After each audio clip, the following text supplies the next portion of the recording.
Welcome to NSR TV news. KCR రైతులను కన్న తండ్రి లెక్క సాదుకున్నడు. రేవంత్ రెడ్డి వచ్చినాక తినడానికి తిండి కూడా సరిగ్గా ఉంటలేదు. 14 నెలల రేవంత్ పాలనలో 14 ఏండ్లు వెనకకు పోయినట్టు ఉంది రైతులకు.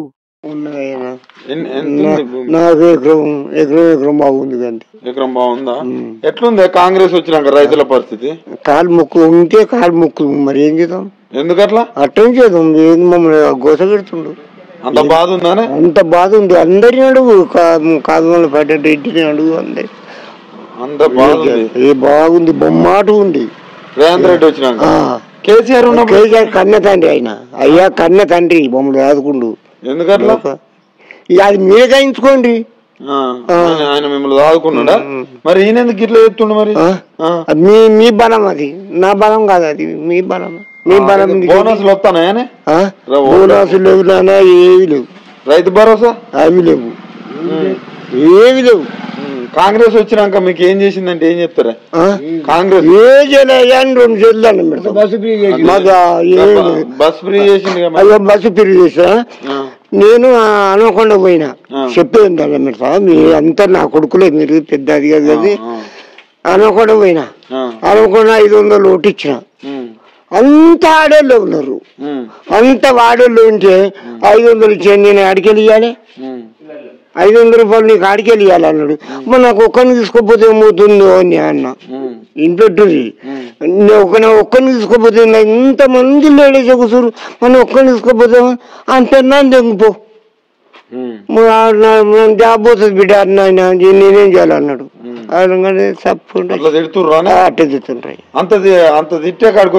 తిడుతూనే ఉండయ్యా, తిడుతూ లోకం తిడుతూ.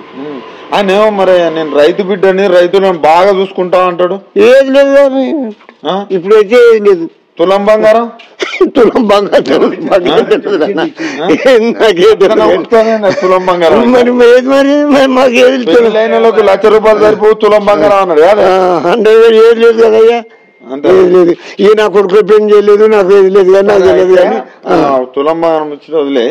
అందరూ ఒకసారి రేవంత్ రెడ్డి రావాలా, మార్పు రావాలన్నారు. ఎట్టున్నదే మార్పు? నేను అందేదయ్యా, నేనన్నా నా జలం పోతా అండి. ఎందుకట్లా? కేసీఆర్ కంటే ఎక్కువనా? కేసీఆర్ మాకు ఏమన్నా చింతాన్ని చేస్తే, మాకు తిండికి లేక గంజికి లేక చేస్తే, బట్ట బాధ లేకుంటే తీసేయనందుము. ఆయనే బంగారు కన్న తండ్రి లెక్క చూసుకుంటున్నాడు, కన్న కొడుకు లెక్క చూసుకున్నాడు.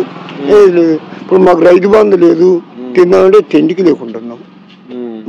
ఈ ఇందిరమ్మ మిల్లులు ఇస్తున్నాడు కానీ అది ఇస్తలేరు కదయ్యా, ఇస్తలేరు. ఇందిరమ్మ అంతేనా? మొత్తానికి 14 నెలలు అవుతుంది. ఎట్లున్నది 14 నెలల పరిపాలన? 14 ఏళ్ళ లెక్క వచ్చింది. 14 ఏళ్ళ లెక్క వచ్చింది మాకు. 14 ఏళ్ళు వచ్చినాయి. ఓకే.